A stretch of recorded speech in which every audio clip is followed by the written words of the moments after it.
Teacher Sherry here. Welcome back to my channel.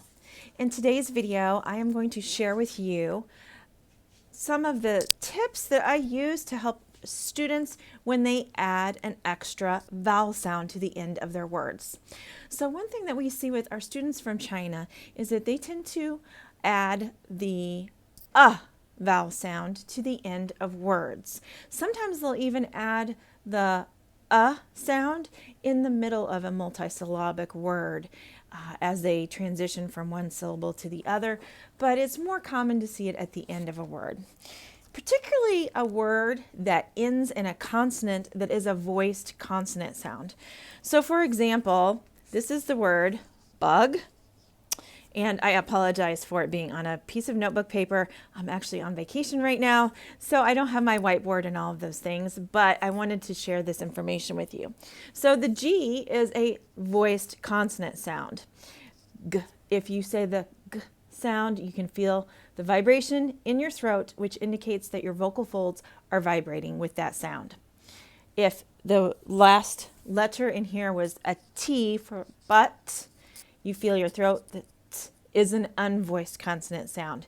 So often our students will add the schwa, the vowel sound, at the end of a word that has a final consonant that is voiced. So they'll say bugga, or if the word is bud, budda.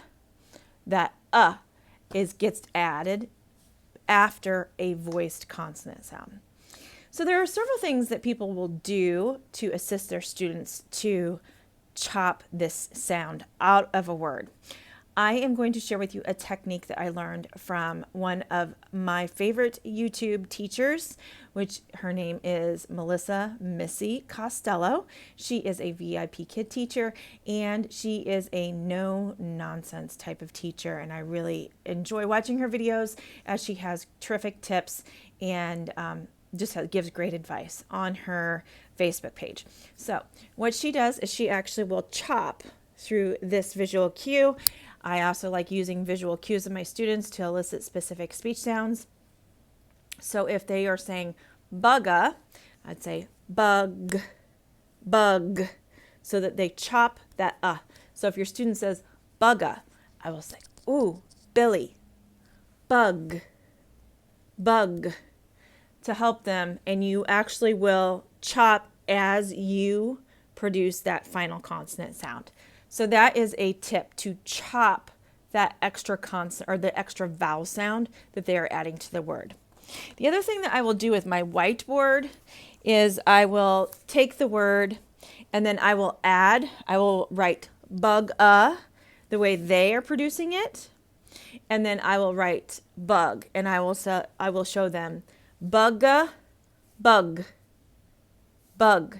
And sometimes I will cross out the extra vowel sound for them.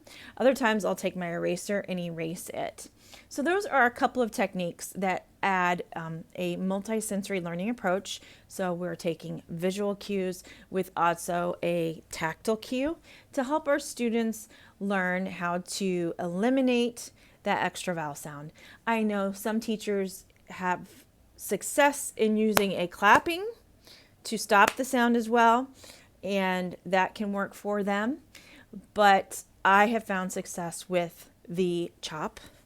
So I like to use chopping, and then when that doesn't work, if I add the visual cue of writing the word out on a whiteboard, that assists as well.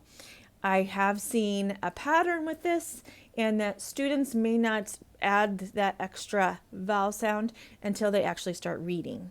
That's another thing. Now, I have not seen anything in research or any data to support that, but it's something that I have seen with some of my students over the last few years. So again, techniques and tips for today would be to chop that extra vowel sound that is at the end of a word. You can also write it on your whiteboard, both ways, the way they are saying it, the way that it's supposed to be said, to give them that visual cue. Thanks so much for tuning in. I hope you're having a great day, and happy teaching, and be kind to one another. Goodbye.